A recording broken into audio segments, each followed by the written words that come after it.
Bismillahirrahmanirrahim. Assalamualaikum warahmatullahi wabarakatuh. Alhamdulillah. Alhamdulillahilladzi hadana lihadza wa ma kunna linahtadiya laula an hadana Allah. Ashhadu an la ilaha illallah wahdahu la syarika lah. Wa ashhadu anna Muhammadan abduhu wa rasuluh alladzi la nabiyya ba'da.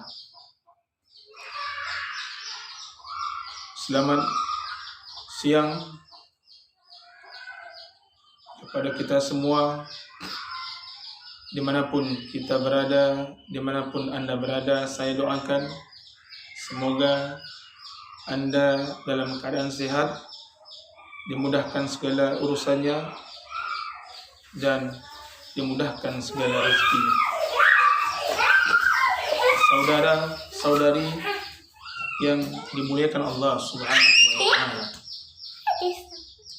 Yang pertama, marilah kita bersyukur kepada Allah Rabbun Ghafur atas nikmat yang tak terukur. Insya Allah kalau kita pandai bersyukur, hidup kita akan makmur dan subur sepanjang. Amin Allahumma amin.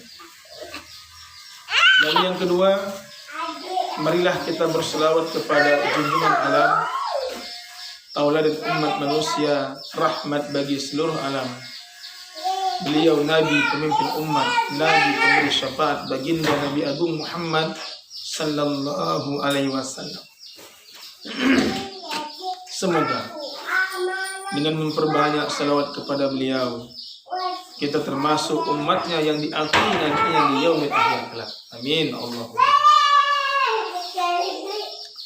Saudara-saudari yang dimuliakan Allah Subhanahu wa Ta'ala, pada kesempatan yang berbahagia ini, insya Allah saya akan menyampaikan 5 perkara hal-hal yang dapat merusak pahala puasa.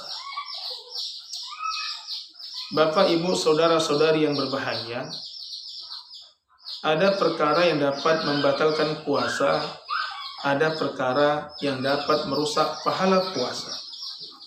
Insya Allah saudara sudah tahu, sudah paham apa perkara yang dapat merusak, apa perkara yang dapat membatalkan puasa.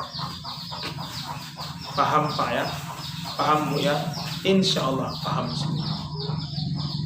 Maka pada kesempatan kali ini kita fokus membahas terhadap 5 perkara yang dapat merusak pahalanya saja.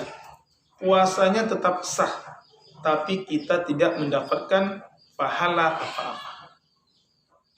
Nah, apa 5 perkara ini? Saudara-saudari yang dimuliakan Allah Subhanahu wa Ta'ala, dalam sebuah hadis dijelaskan, khamsun yuftirna as-sa'im, al-kadhibu wal namimatu wal ghibatu wal yaminul kadhiba wal nadhru bisyahwat. Nah, pertama perkara yang dapat merusak pahala puasa adalah bohong, al-kadhibu. Jadi kalau kita berbohong pada bulan puasa ini Pak, kalau kita berbohong pada bulan puasa ini Bu, maka ketika kita puasa menahan lapar dan dahaga dari terbitnya fajar hingga terbenamnya matahari, tapi kita tidak mendapatkan 1% pun dari pahala puasa kita. Pahala puasa kita hilang begitu saja. Kenapa? Karena berbohong al-kadhib bisa merusak pahala puasa. Lalu yang kedua apa? Yang kedua, an-namimah, adu domba. Zaman sekarang ini Pak, Bu, adu domba bukan hanya sekedar dengan mulut, bukan hanya sekedar dengan lisan, bukan hanya sekedar dengan lidah. Tapi adu domba bisa kita menggunakan jari jemari kita ini. Ambil HP, isi kota, lalu kemudian kita bisa berekspresi, kita bisa berinovasi, kita bisa berkreasi untuk kemudian melakukan yang namanya adu domba, adu domba, adu domba. Bukan hanya satu desa kita bisa membuat adu domba dengan HP tadi, Pak. Bukan hanya satu kabupaten kita bisa melakukan adu domba dengan HP tadi, Bu. Tapi satu negara, bahkan dunia, kita dapat melakukan yang namanya adu domba dengan modal HP tadi, Pak. Maka jangan sampai kita terjerumus dalam mengadu domba atau terlibat sebagai pihak yang diadu domba. Dan kalau sempat kita mengadu domba, sekecil apapun itu bisa merusak pahala puasa kita. Ma'asyiral muslimin, saudara dimanapun Anda berada. Lalu yang ketiga adalah ghibah.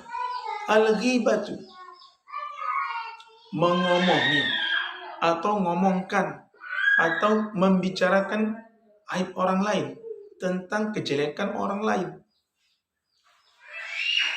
Ini luar biasa, Bapak Ibu. Zaman sekarang kita tengok televisi, kita buka YouTube, sedang menggosip, sedang membicarakan aib orang lain, sedang mengumbar-ngumbar kejelekan orang lain. Ini benar-benar harus kita hindari, Pak. Ini benar-benar harus kita hindari, Bu. Yang mengumbar atau yang mendengarkan umbaran tersebut, yang menghibah atau yang mendengarkan ghibah tersebut sama saja. Ya, sama saja. Maka jangan sampai kita terlibat dalam hal ghibah menghibah ini, Pak. Apalagi kita ini dalam bulan puasa, Pak. Apalagi dalam bulan puasa ini, Bu. Kalau sempat kita terlibat dalam ghibah menghibah ini, maka bisa merusak pahala puasa kita. Kemudian yang keempat adalah al-yaminul kadzibah, bersumpah palsu. Sumpahnya sumpah palsu, bersumpah untuk menguntungkan pihak tertentu dan merugikan pihak tertentu. Sumpahnya sumpah palsu. Na'udzubillah min dzalik, summa na'udzubillah min dzalik. Saudara-saudari ma'asyiral muslimin dimanapun Anda berada yang saya muliakan, yang terakhir adalah yang kelima, an-nazru bisyahwat, melihat dengan syahwat, dengan nafsu. Zaman sekarang ini godaan mata ini, Bapak Ibu, luar biasa. Kata orang-orang cuci mata, kata orang-orang nyari vitamin mata. Lalu yang ditengok apa? Allah. YouTube itu, Pak. Facebook itu, Bu. Instagram itu, Pak. TikTok itu, Bu, apalagi.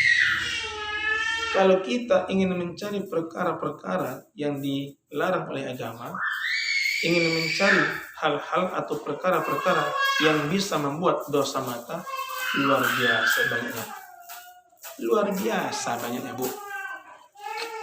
Maka kita harus benar-benar hati-hati menjaga mata kita ini, jangan sampai terjerumus ke dalam kemaksiatan.